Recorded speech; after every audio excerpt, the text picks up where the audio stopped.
go, guys. The first tow of the morning, well, of today, I should say, and also a repair. So I'm picking it up because it has a bad power steering rack noise, and I could hear the pump whining really bad. The bumper looks really bad right here. It fell off at one point, but we'll check it out once we get to the shop. 2007 Honda Odyssey. It has a power steering leak because I hear it whine, and I check the reservoir and it's empty and it's all covered in power steering fluid. So I'm trying to figure out where it's coming from. So I'm gonna pressure wash this whole engine to verify if it's coming from the pump or one of the lines. But stay tuned. I'm done sprayed it with degreaser and everything, but man, this thing is covered in power steering fluid. It could be probably a little mixture of both motor oil and power steering, but there's a whole purpose why I power wash an engine, to figure out exactly where the leaks are coming from. I don't like to guess. I like to give a good answer, a guaranteed answer. We're gonna let that stuff soak in for a little bit, and then I'll come back and hit it with the pressure washer. Everything is nice and clean. I'll turn it on here in a little bit and let it run. I got as much as I could. It was packed with power steering fluid. Turn it towards my side, the left. There you go. It's leaking through that boot. Turn it back to the passenger side again. Yep. Hold it. You can see it dripping from that side. Hold it that way. Now back to my side again. There you go. Other side. Okay, again back to this side, bro. And it squeezes out the oil. Alright. This rack and pin is no good. And by the looks of it, the CV axle on this side. Alright.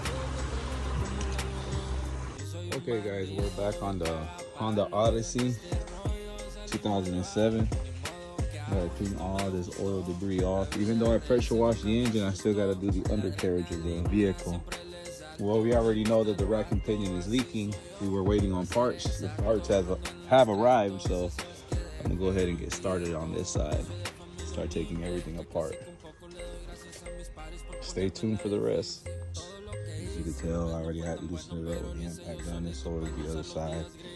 And this pops straight up after you hit it right here with the hammer. Don't hit it here, you're gonna reuse this. You know what I mean? You don't wanna mess up the outer tie rod. Do not hit the outer tie rod. Hit it right here. And do not hit it from the bottom either, because then you'll mess up the thread, like I said. Other than you're gonna replace it, then you can hit it straight from the bottom. It won't matter since you're gonna replace the part. But if you're gonna reuse the outer tie rod, do not smack it here, because you have the potential of hitting the boot, or hit it from the bottom because you can mess up the threads. Hit it right here.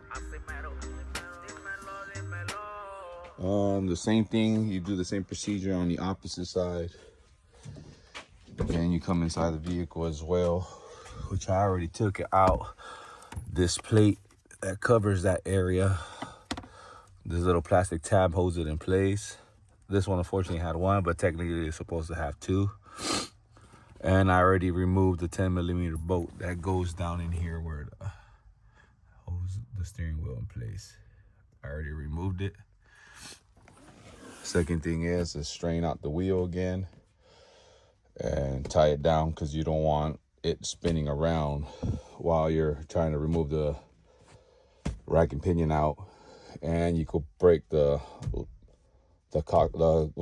clock spring inside. You don't want to destroy that either. So, and then plus there's a bunch of wires that go through the steering wheel. That's the other reason why we lock it in place. The only reason why I have it loose right now, because I needed to loosen up that bolt. Now that I have it loose, I turn the steering wheel back to its normal position. I run the safety belt through here, click it in here, move the seat back, and that locks it in place while you do all your work. And then when you go back to putting the new rack in, You do the same thing. Make sure this is lock and play. Well, you don't release it until you put the new rack in and you sleeve the shaft back into place. Once you do that and you put the bolt in, then you can release the seat and let go of the steering wheel. But until then, you keep it locked in place, because like I said, you got the potential messing up the lock spring inside and screwing up the wires from inside the steering wheel. Stay tuned for the rest, guys. Well, guys, I got the old rack out already. As you can see, the engine frame is sitting on the transmission jack and the other hydraulic jack that I have on the other side. But it was kind of tough, but as long as you release you support the subframe and lower it down far enough down, you can get it out. Here's the old one and the new one already.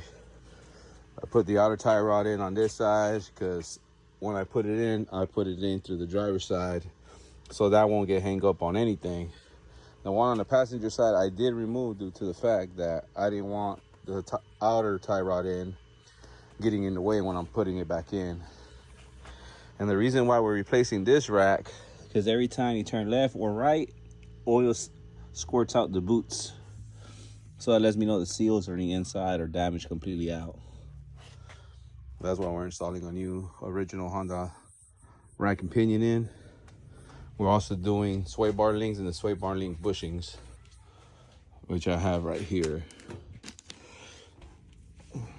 Which is this is the sway bar link and the sway bar link bushing. This one ain't that bad, but the one on the passenger side is gone.